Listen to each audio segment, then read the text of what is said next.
memasuki materi utama, saya akan menjelaskan beberapa hal tentang sikap menghadapi perkembangan iptek. Apa sih atau bagaimana sih cara bersikap positif untuk menghadapi perkembangan iptek?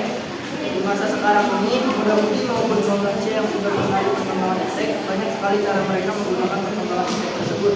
Ada yang salah penggunaan, ada juga yang menggunakan perkembangan iptek tersebut untuk kegiatan-kegiatan positif, yaitu contohnya berniaga lewat sosial media dan lain-lain. Untuk lebih jelasnya, materi ini dapat disampaikan lebih jelas oleh rekan-rekan sudah berlalu. Semakin maju zaman dan teknologi, maka semakin kita harus pandai mengambil sikap. Maka begitu, karena kemajuan zaman atau yang disebut globalisasi bisa berdampak negatif jika manusia tidak bisa memanfaatkannya dengan baik. Contoh kemajuan iptek yaitu satu, terjadinya tukaran pelajar yang dapat menguntungkan para pelajar untuk mendapatkan ilmu dan pengalaman yang lebih banyak lagi. Dua, kemudian mengakses internet untuk menunjang kegiatan belajar. Tiga, semakin banyak dan beragamnya media pembelajaran sehingga dapat memudahkan kegiatan menuntut ilmu. Empat, terjadinya ekspor dan impor dari suatu negara ke negara lain. Ini memudahkan manusia untuk mendapatkan kebutuhan. Nah, contoh kemajuan iptek di bidang pendidikan. Yang pertama, menggunakan dan mengakses internet untuk menunjang kegiatan belajar. Yang kedua, menggunakan kemudahan akses pengetahuan dari berbagai negara untuk mencari referensi bacaan ilmu pengetahuan yang lebih luas. Yang ketiga, mengembangkan dan menyesuaikan diri dengan kemajuan iptek untuk kebutuhan belajar agar bisa mencapai cita-cita setinggi mungkin. Yang ketiga, contoh kemajuan iptek di bidang ekonomi dengan memudahkan akses belanja online dan tidak perlu untuk mendapatkan kebutuhan sehingga memperboros energi. Yang kedua, mudah mencari berbagai produk ramah lingkungan yang tersedia baik di dalam negeri maupun di luar negeri. Oke, untuk sesi presentasi kami sudah selesai. Apakah ada yang mau ditanyakan dari kelompok-kelompok lain? Sikap dalam menghadapi perkembangan iptek, tadi kan yang disebutkan sikap-sikap positif. Saya mau bertanya, tadi ada perkembangan iptek, contoh kemajuan iptek di bidang pendidikan. Nah, ini yang ingin saya tanyakan, bahwasannya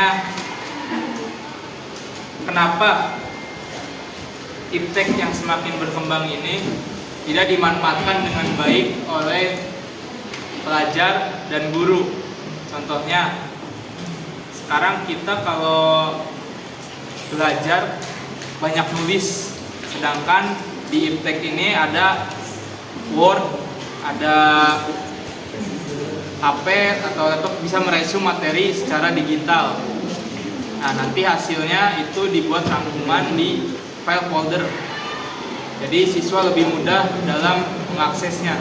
Jadi tidak ribet membawa buku.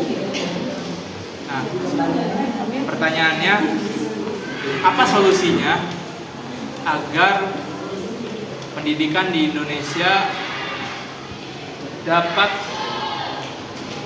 mengelola, memanfaatkan iptek dengan baik, yang apalagi yang tadi saya sebutkan tadi.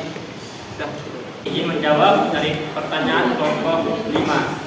Solusinya yang pertama, mempertimbangkan pemakaian teknologi dan alat komunikasi dalam pendidikan, khususnya untuk anak-anak di bawah umur yang masih memerlukan penguasaan sistem pembelajaran. Izin menjawab dari kelompok 5, solusinya ialah memfasilitasi guru untuk mengikuti berbagai macam pelatihan demi meningkatkan skill. Yang kedua, mendukung guru untuk memanfaatkan teknologi sebagai alat untuk belajar mengajar. Yang ketiga, meningkatkan program beasiswa bagi guru yang ingin memperdalam ilmu mengajarnya melalui kuliah. Yang keempat, meningkatkan kesejahteraan guru. Yang kelima, menerapkan mindset bahwa guru adalah siswa yang juga harus terus belajar.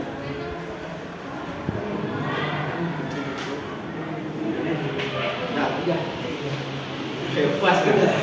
Ada yang ingin bertanya lagi? Saya dari kelompok 1 izin bertanya, bagaimana perwujudan sikap yang bertanggung jawab dalam perkembangan iptek? Izin menjawab pertanyaan dari kelompok 1. Yang pertama, tetap menerapkan nilai leluhur Pancasila dalam pengembangan iptek. Yang kedua, kedua, pengembangan iptek untuk tujuan yang selaras dengan tujuan dan cita-cita bangsa.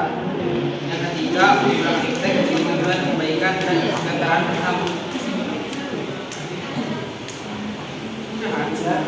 Apakah ada yang ditanyakan lagi? Tidak ada. Jika tidak ada ditanyakan lagi, mungkin sekian dari kami, presentasi dari kami. Kurang lebih mohon maaf. Wassalamualaikum warahmatullahi wabarakatuh.